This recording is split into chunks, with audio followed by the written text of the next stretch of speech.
The rain came down like it was trying to punish the earth for something, and that was when Wyatt Calder found him, a boy, soaked to the bone, collapsed against the old fence post at the edge of his family's land, one hand still gripping the wire like he'd been trying to climb over it before his body gave out. "Hey!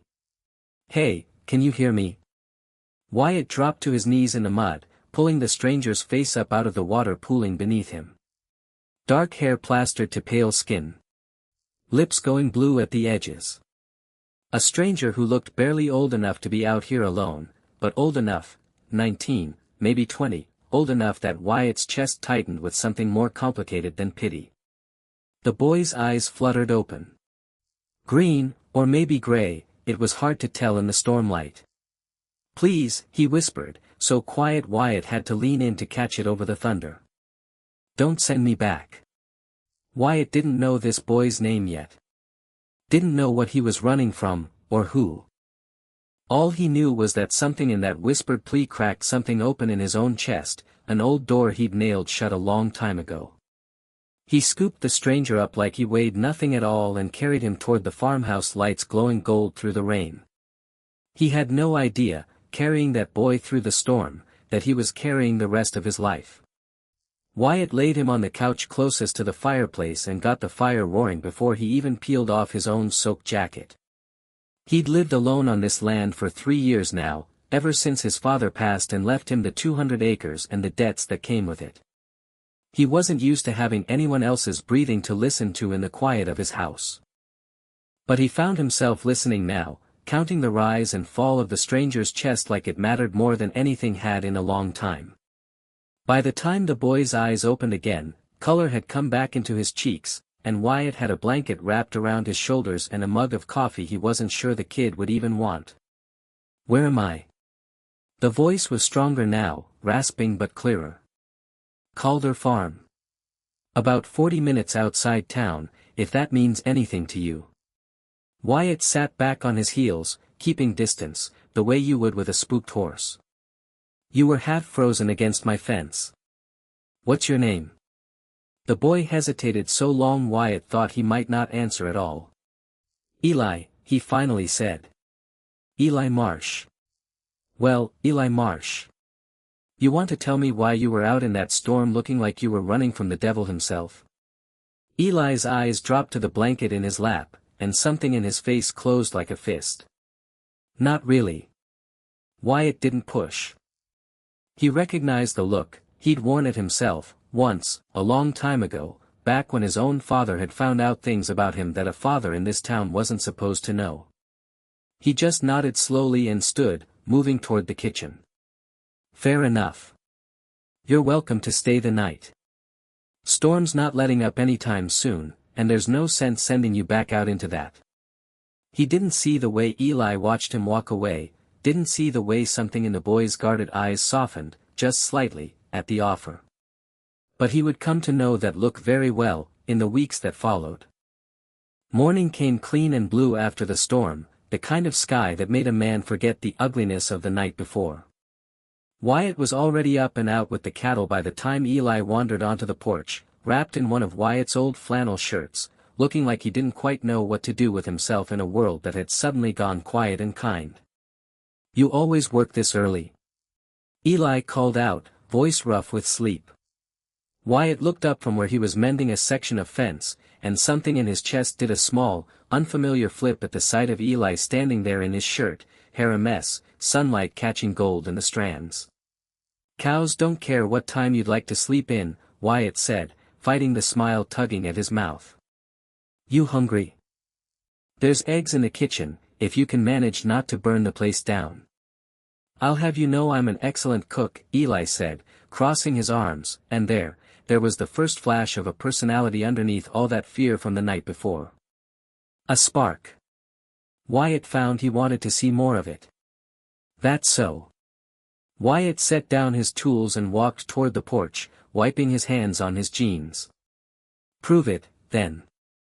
They ate breakfast together on the porch steps, plates balanced on their knees, and for the first time since his father's funeral, Wyatt found himself laughing, really laughing, at something a stranger said. Eli had a dry, sharp sense of humor that snuck up on you, delivered so flatly you almost missed the joke until it landed. By the time the eggs were gone, Wyatt had learned 3 things. Eli was 20 years old, Eli had nowhere else to go, and Eli made something in Wyatt's chest feel less empty than it had in years. He still didn't know what Eli was running from. But he decided, watching the boy squint into the morning sun with a small, unguarded smile, that he was in no hurry to find out. Whatever time Eli needed, Wyatt would give it to him. 2 weeks turned into a rhythm neither of them talked about out loud, like naming it might scare it away. Eli stayed in the guest room down the hall, though more mornings than not, Wyatt found him already in the kitchen, humming some tune under his breath while flipping pancakes with more confidence than skill. Eli had taken to helping out around the farm, mending fences, feeding the horses, learning the names of every one of Wyatt's cattle like they were people worth knowing. "You don't have to keep working for your keep," Wyatt told him one evening, the two of them sitting on the porch steps with the sun bleeding orange across the fields. "You're not a farmhand, Eli." "I know." Eli picked at a splinter on the step, not looking up. I like it here.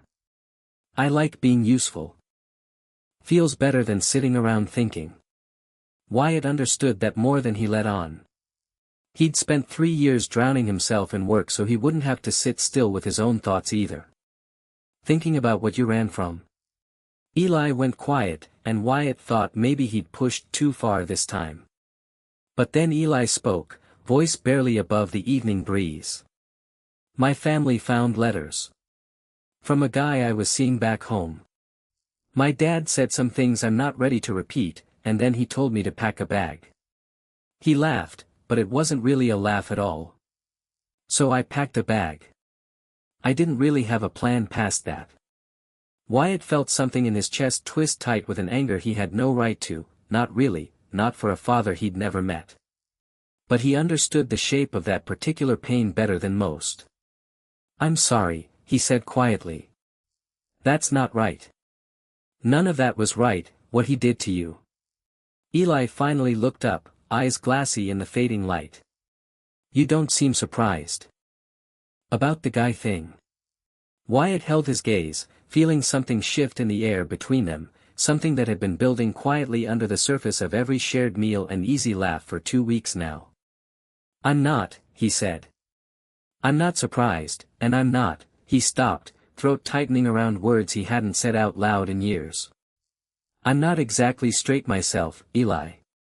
The silence that followed felt like the whole world holding its breath. Eli's eyes searched his face like he was looking for the catch, the joke, the cruelty he'd learned to expect. But Wyatt just held steady, let him look, let him see there wasn't one. "Oh," Eli finally breathed out, and something in his shoulders released, like a weight he hadn't realized he was carrying had just eased. "Okay." "Oh." Neither of them said anything else that night. But something had shifted, quiet and permanent, like a key turning in a lock neither of them had known was there. After that night, things were different, though neither of them could have said exactly how. Eli started sitting closer on the porch steps. Wyatt started finding excuses to keep him company longer during chores, teaching him things he didn't strictly need teaching, how to properly hold the reins, how to check if a fence post was rotting, how to tell a summer storm from a passing one just by the smell of the air.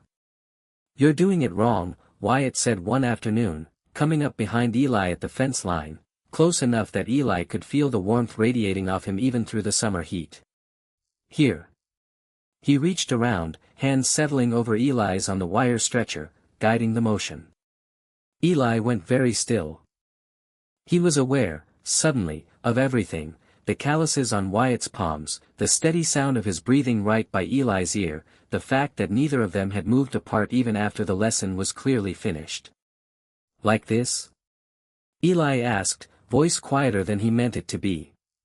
"Yeah," Wyatt said, and he didn't move either, not for a long moment. "Just like that." When Wyatt finally stepped back, Eli felt the loss of that warmth like a physical thing, an ache he wasn't ready to examine too closely.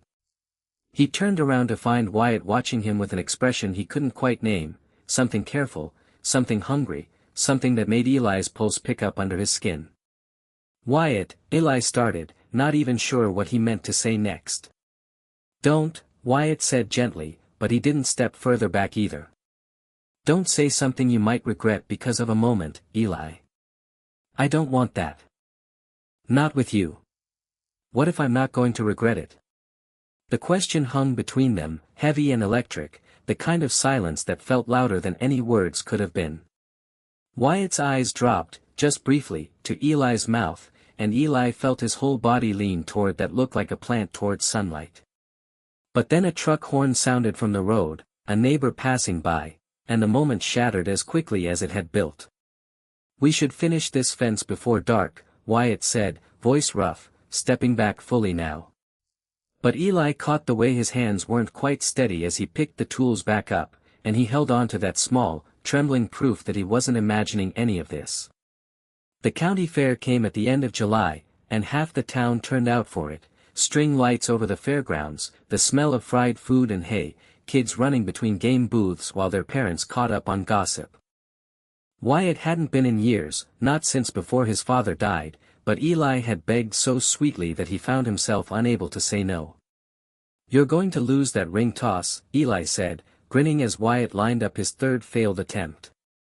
"I'd like to see you do better, city boy. Watch and learn." Eli stepped up, tongue between his teeth in concentration, and landed the ring clean on the bottle in one throw. He turned back with a triumphant grin that made something in Wyatt's chest ache with fondness so sharp it almost hurt. "Beginner's luck," Wyatt grumbled, but he was smiling too wide to sell the complaint, and Eli laughed, bright and unguarded, the kind of laugh that made heads turn nearby with the warmth of it. They wandered the fairgrounds until the sky went violet and the string lights took over from the fading sun, walking closer together than two friends strictly needed to, shoulders brushing, hands almost, finding each other more than once. It was near the edge of the fairgrounds, away from the crowds, that Eli finally stopped walking and turned to face him. "Wyatt." His voice had gone serious, stripped of the teasing from earlier. "I need to tell you something, and I need you to actually let me finish before you do the noble thing and change the subject." Wyatt's throat went tight. "Okay. I think I've been falling for you since that first morning you gave me your shirt and didn't ask for anything in return." Eli's hands were trembling slightly at his sides, but his eyes didn't waver from Wyatt's face. "And I know you feel something too. I'm not stupid, I've seen the way you look at me when you think I'm not paying attention. So I need to know if I'm about to make the biggest fool of myself in front of a funnel cake stand, or if you're going to kiss me." For a long, suspended moment, Wyatt didn't move at all. Then he closed the distance between them, one hand coming up to cradle the side of Eli's face like something precious, and he kissed him, soft at first, questioning, and then deeper when Eli's hands fisted in his shirt and pulled him closer, like he'd been waiting his whole life for exactly this. Somewhere behind them, a child laughed on a carnival ride, and the string lights swayed gently in the summer breeze, and neither of them noticed anything else in the world at all. The days that followed the fair felt like living inside a secret too good to say out loud. Mornings began with lingering glances over coffee, evenings ended with Eli's head on Wyatt's shoulder as they watched the sun bleed out over the fields. They didn't rush anything, didn't need to. Every touch felt like it carried the weight of everything they'd both been too afraid to want before. "I've never had this," Eli admitted one night, tracing idle patterns on the back of Wyatt's hand as they sat together on the porch swing. "Something that felt safe. Everyone back home made it feel like loving a guy was something to hide, something shameful. But this doesn't feel shameful at all." Wyatt pressed a slow kiss to the top of Eli's head, breathing in the smell of hay and summer sun that seemed to follow him everywhere now. "It's not shameful," he said quietly. "Not one single part of it. I spent years thinking it had to be a secret too. Took me a long time and a lot of loneliness to understand that wasn't true." "How'd you figure it out?" "Honestly?" Wyatt huffed a soft laugh. "I think it took a stubborn city boy collapsing against my fence in a thunderstorm to remind me what it felt like to actually want something again." Eli tilted his face up, smiling in that soft, unguarded way that had become Wyatt's favorite sight in the whole world. "Good thing I'm dramatic, then." "Good thing," Wyatt agreed, and kissed him slow and sweet under a sky full of more stars than Eli had ever seen back in the city, and for a while, for a good long while, everything in both their worlds felt entirely, achingly right. It couldn't stay that easy forever. Nothing good ever does, not without a test first. It came in the form of a phone call, 3 weeks later, on an evening when Eli had gone quiet and distracted at dinner, pushing food around his plate without really eating it. "Everything okay?" Wyatt asked, reaching across the table to still Eli's restless hand. "My dad called," Eli said finally, voice tight. "Wants me to come home. Says he laughed bitterly. Says he's willing to work through this phase, if I come back and see someone about it. A counselor. To fix me." Wyatt's jaw tightened. "You're not going." "I know that." Eli pulled his hand back, more sharply than he meant to, guilt flashing across his face immediately after. "I'm sorry, it's a lot, okay? Some part of me still wants his approval, even after everything. Isn't that pathetic?" "It's not pathetic. It's human." Wyatt kept his voice gentle, even though every protective instinct in him wanted to drive to that man's house and give him a piece of his mind. "But Eli, you don't need to fix anything about yourself. You hear me? There's nothing broken here." Eli's eyes filled, and he looked away quickly, blinking hard. "I know that when I'm with you. It's just harder to believe it when I'm alone with my own head." That conversation planted a seed of distance neither of them meant to let grow, but grow it did, over the following days. Eli grew quieter, more withdrawn, disappearing on long walks alone that he didn't explain.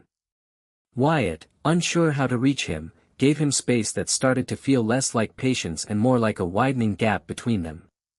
The distance came to a head on a Saturday when Wyatt ran into town for supplies and came home to find Eli's bag half-packed on the guest bed. "What is this?"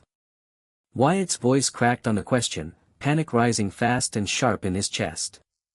Eli startled, guilt written plainly across his face. I was just thinking. About options.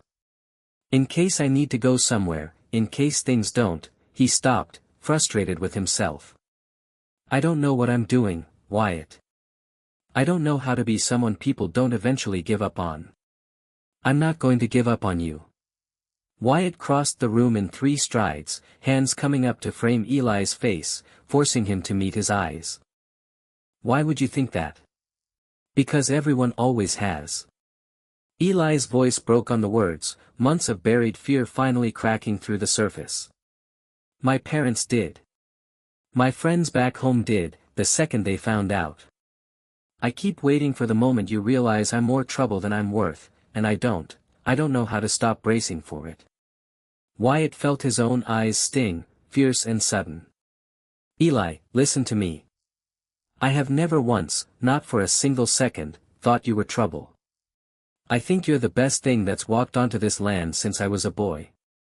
You showed up in the middle of a storm and you didn't just survive it, you brought light into a house that had been dark for 3 straight years. You didn't ruin anything. You saved it."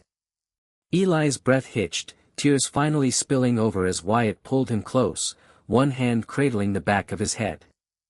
"I'm scared," Eli whispered against his chest. "I'm so scared of losing this."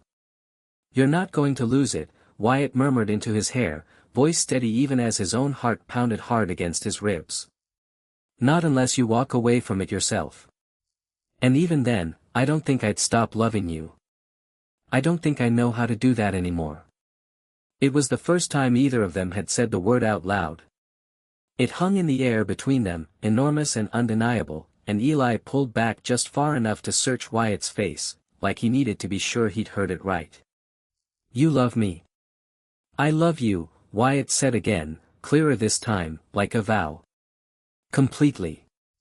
Unbrokenly. However you're able to receive it."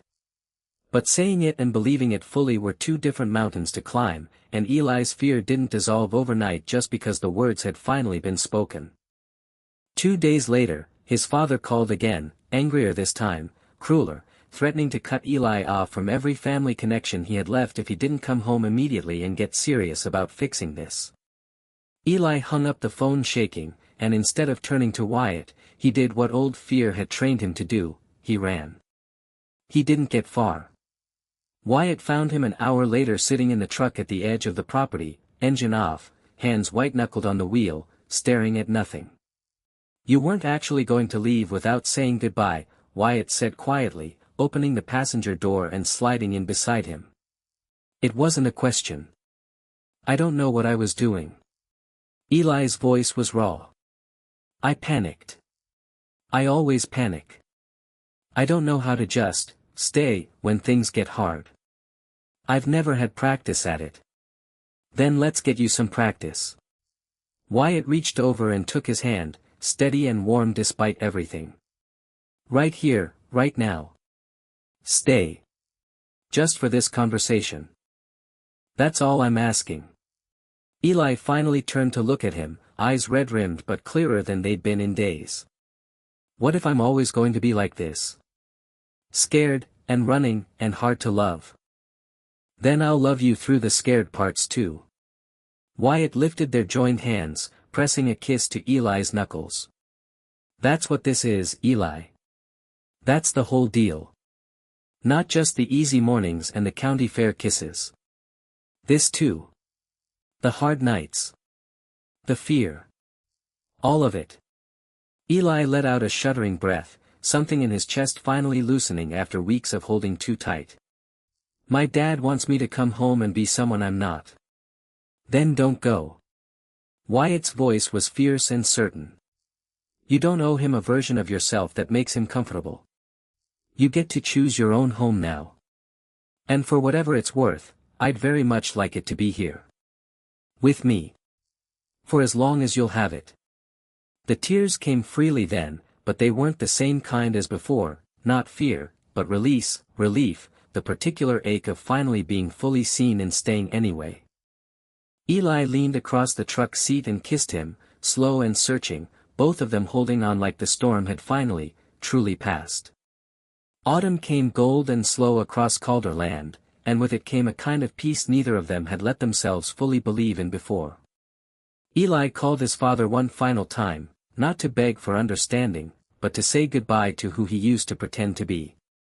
It wasn't an easy call, but he made it with Wyatt's hand steady in his the entire time, and when it was over, something in him finally, fully exhaled. "You okay?" Wyatt asked softly, once the phone was set down. "Yeah." Eli looked up at him, and for the first time since the night of the storm, there wasn't a shred of fear left in his eyes, only warmth, only certainty. "Yeah, I think I finally am." They stood together on the porch that evening, the same porch where Eli had first learned to fry eggs badly and Wyatt had first let himself hope again, watching the sun set gold and endless over land that had once felt too empty and now felt entirely, perfectly full. "I love you," Eli said, easy now, like the words had always belonged in his mouth. "I love you too," Wyatt answered, pulling him close, pressing a kiss to his temple as the first stars came out over the fields. "Welcome home, Eli." And under a Texas sky bursting slowly into stars, two men who had both once believed love wasn't meant for people like them finally let themselves believe otherwise, together, unafraid, and exactly where they were always meant to be. If this story moved you even a little, hit that subscribe button so you never miss the next one. Drop a like if you want more stories just like this, and tell me in the comments, what did you feel watching Wyatt and Eli find their way back to each other? Because their story isn't quite finished yet. There's a winter still coming, an old rival from Eli's past who isn't ready to let go, and a wedding neither of them saw coming this soon. Should I tell you what happens next? Yellow Heart. Winter came to Calder Farm like it always did, slow at first, then all at once, frost creeping over the fence posts until one morning the whole world outside the farmhouse windows had turned silver and still. Eli had never seen snow settle over open land like this before, endless and quiet, and he stood at the window with his coffee going cold in his hands, watching his breath fog the glass. "You're going to wear a hole in that window, staring at it like that," Wyatt said, coming up behind him, wrapping both arms around his waist and resting his chin on Eli's shoulder. 6 months now, and Wyatt still felt a small thrill every time he got to do this, hold him like this, easy and certain, like it was simply theirs to have. "I've just never seen anything like it," Eli admitted, leaning back into his chest. "Everything back home was concrete and car horns. This feels like a different planet." "Wait till you see it at night," Wyatt murmured against his ear. "Whole sky lights up when the snow's fresh. Best thing I know for thinking clearly." Eli turned in his arms, smiling up at him with the kind of open warmth that still made Wyatt's chest ache in the best way. "I don't need to think clearly. I already know exactly what I want." "Yeah. What's that?" "This." Eli pressed a soft kiss to his jaw. "Just this. For as long as you'll let me have it." Neither of them could have known, standing there in the quiet gold of a winter morning, that everything was about to be tested one more time before it could finally settle into something permanent. The trouble arrived on a Thursday, in the shape of a rental car pulling slowly up the long gravel drive, tires crunching over hard-packed snow.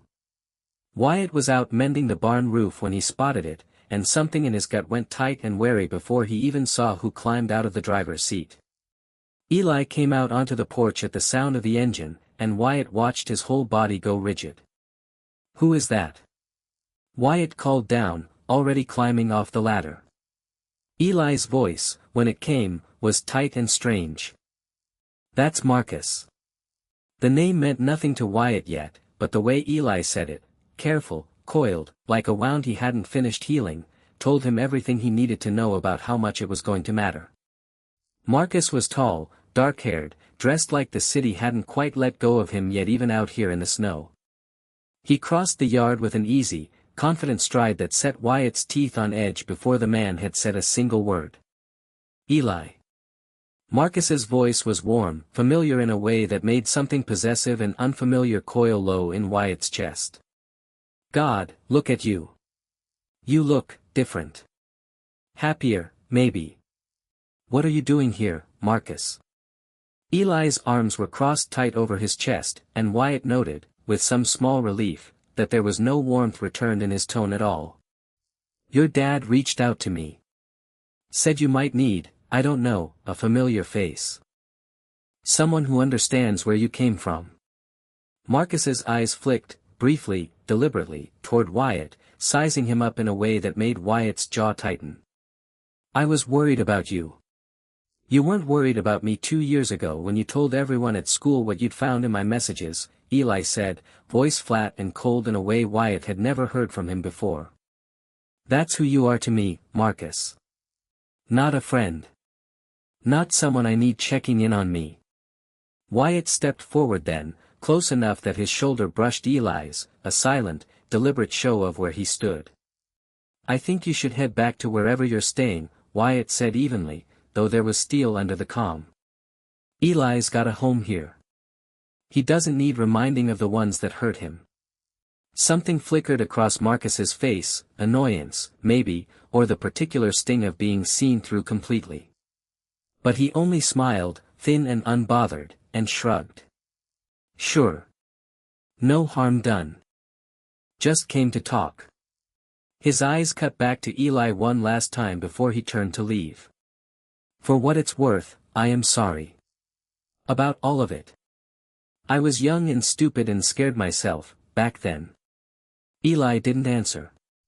He just watched the rental car disappear back down the gravel drive, snow swirling in its wake, and let out a long breath that seemed to release something he'd been holding onto since the moment he'd recognized that car. That night, Eli was quiet over dinner, pushing his food around the plate the same way he had months earlier, back when Wyatt had first learned what that particular silence meant. He didn't push right away this time. He'd learned, in 6 months, when to give Eli room to find his own way to the words. It was well past midnight, the two of them curled together under thick blankets while snow ticked softly against the window, when Eli finally spoke into the dark. "He was my first," Eli said quietly. "Marcus. Back home.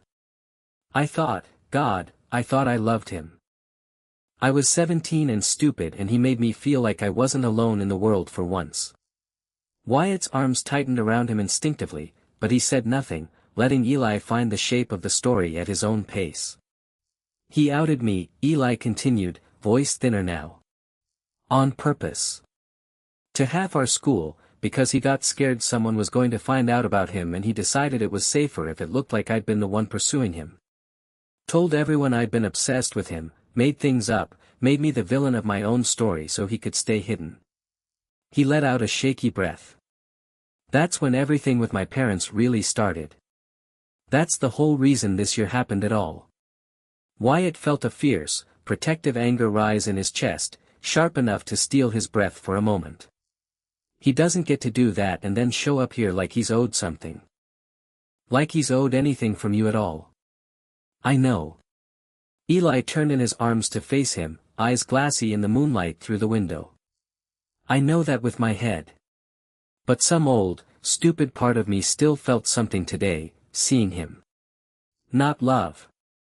Just, I don't know. Grief, maybe. For who I was before all of this. Before I learned to be scared of loving someone. You're allowed to grieve that, Wyatt said softly, brushing a thumb along his cheekbone. But you don't have to carry it alone anymore. Not the grief, not the fear, none of it. I know that too. Eli pressed closer, forehead resting against Wyatt's collarbone. It's just going to take my heart a little longer to fully believe it than my head already does. Then I've got time, Wyatt murmured into his hair. I've got as much time as you need. Marcus didn't leave town, though.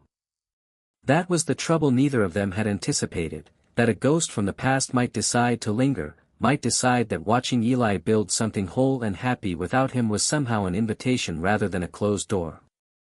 He turned up again 3 days later, this time at the general store in town where Eli had gone alone to pick up supplies.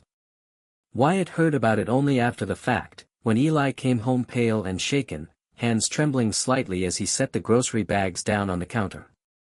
He was there, Eli said before Wyatt even had to ask. Waiting, I think. He said, Eli's jaw tightened. He said he made a mistake, coming out here with your, whatever this is, still going on. Said maybe I settled for the first person who was kind to me because I was scared no one better would come along. Said maybe I owed it to myself to actually think about what I want instead of just what was convenient. Wyatt's hands curled into fists at his sides, a fury so pure and protective it startled even him. That's not true. None of that is true, Eli, and you know it. I know it's not true, Eli said, voice cracking slightly. I do know that. But it still got under my skin, hearing it. Because some tiny, awful part of me used to believe exactly that about myself before I came here. That I'd take whatever love I could get because I didn't think I deserved to be picky about it. Wyatt crossed the kitchen in 3 steps and pulled him into his arms, holding him tight enough that Eli could feel the steady, furious beat of his heart. You are not settling, Wyatt said fiercely into his hair. You hear me? I have never in my life loved anyone the way I love you, and that has nothing to do with convenience or timing or anything else that man wants to poison your head with. I love you because of exactly who you are. Not because you were there. Because it's you. Eli's arms tightened around him, breath shaking slightly as he fought back tears. I love you too. I hate that he can still make me doubt anything, even for a second. Then we make sure he doesn't get the chance to try again, Wyatt said, pulling back just far enough to meet his eyes, something resolute settling over his features. I think it's time you and I had a conversation with him.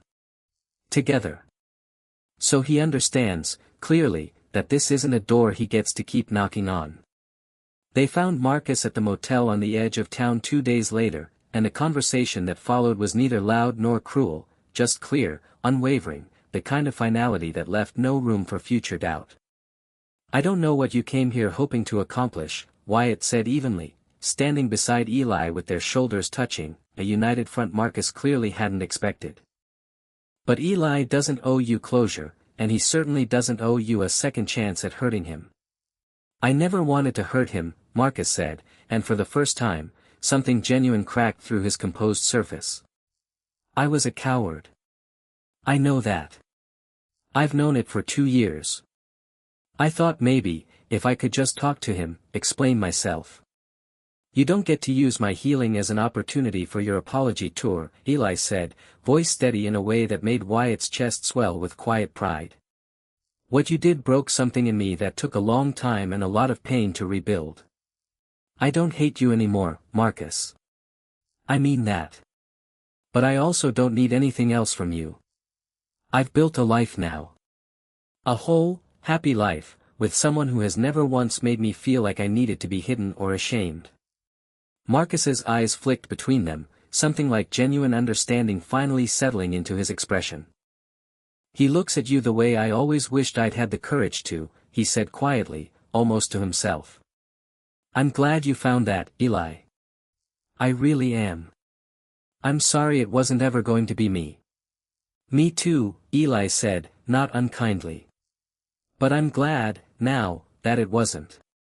They left Marcus standing in the motel parking lot, and neither of them looked back as they climbed into the truck. Eli let out a long, shuddering breath once the doors were closed, and Wyatt reached over to take his hand. You okay? Yeah.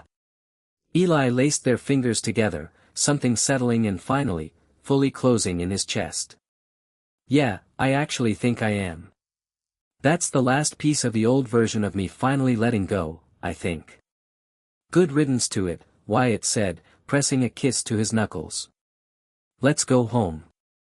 The weeks after Marcus's visit passed easier than any that had come before, not because the hard things disappeared, but because Eli finally let go of carrying them alone. He laughed more freely.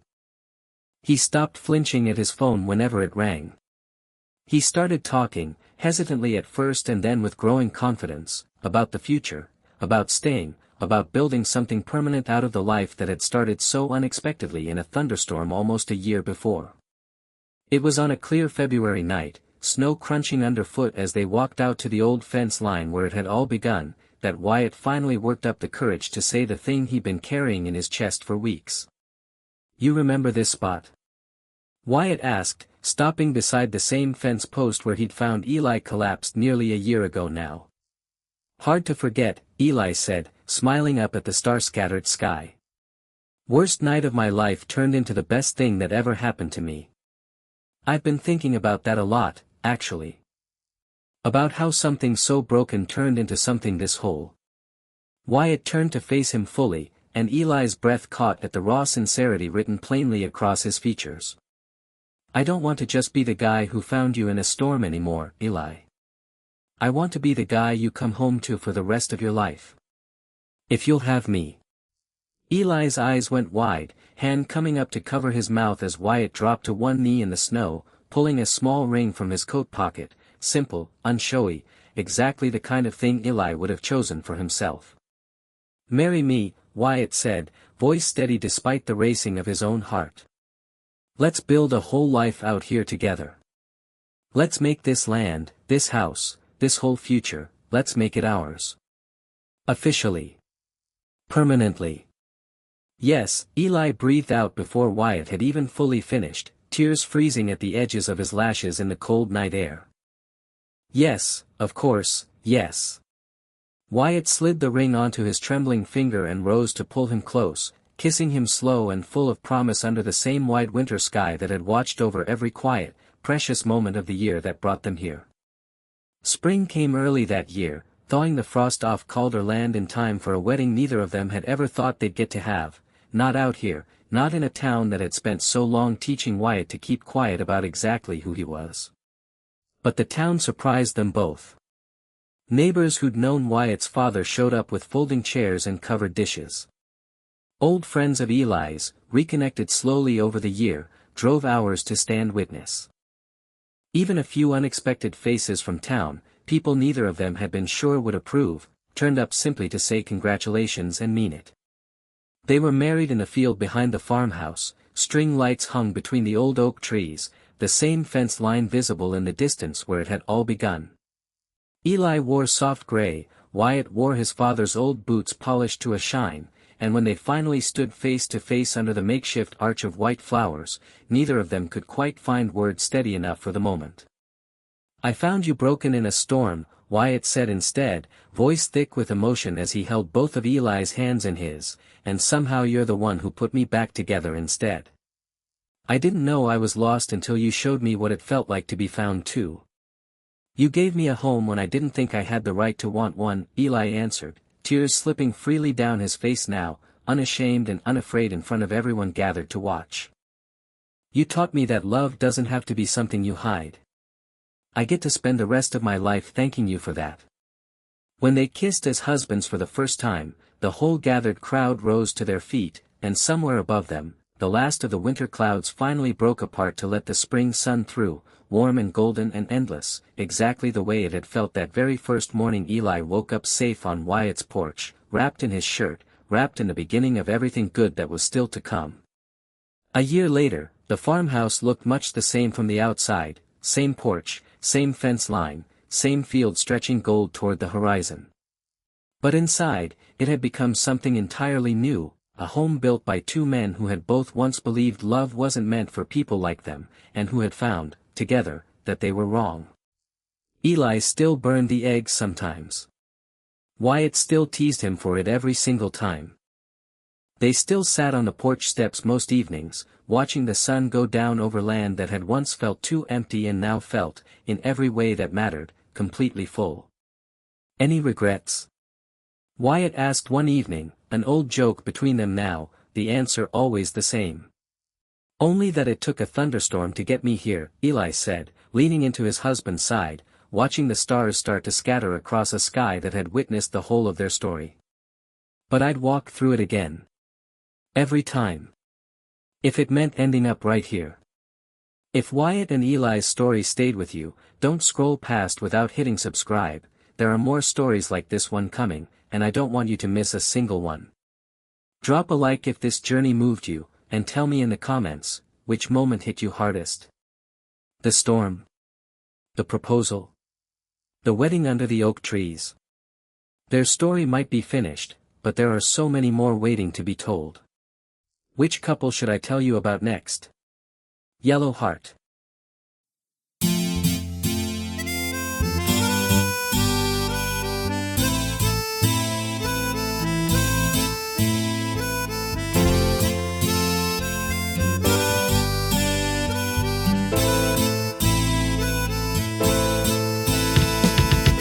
आशिक हूँ तेरा राजा बाजार का, लगता है मुझको नशा ये प्यार का। आशिक हूँ तेरा राजा बाजार का, लगता है मुझको नशा ये प्यार का।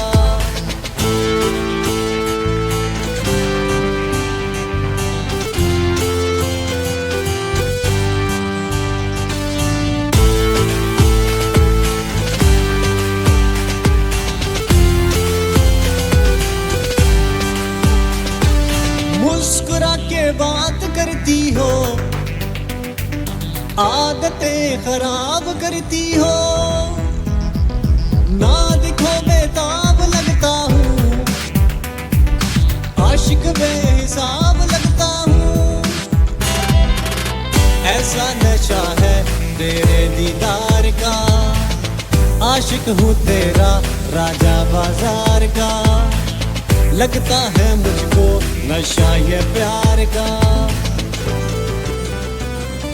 जिंदगी हसीन लगती है जब ये जालिम प्यार होता है। सांसों में सांस आती है जब तेरा दीदार होता है। नखरा है ऐसा मेरी सरकार का, आशिक हूँ तेरा राजा बाजार का, लगता है मुझको नशा ये प्यार का।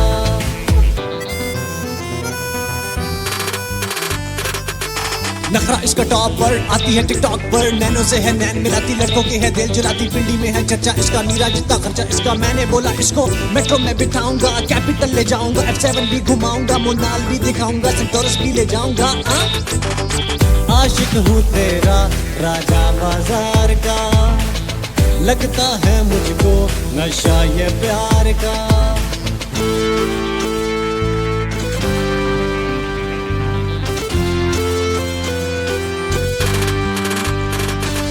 मौसमों की बेकरारी को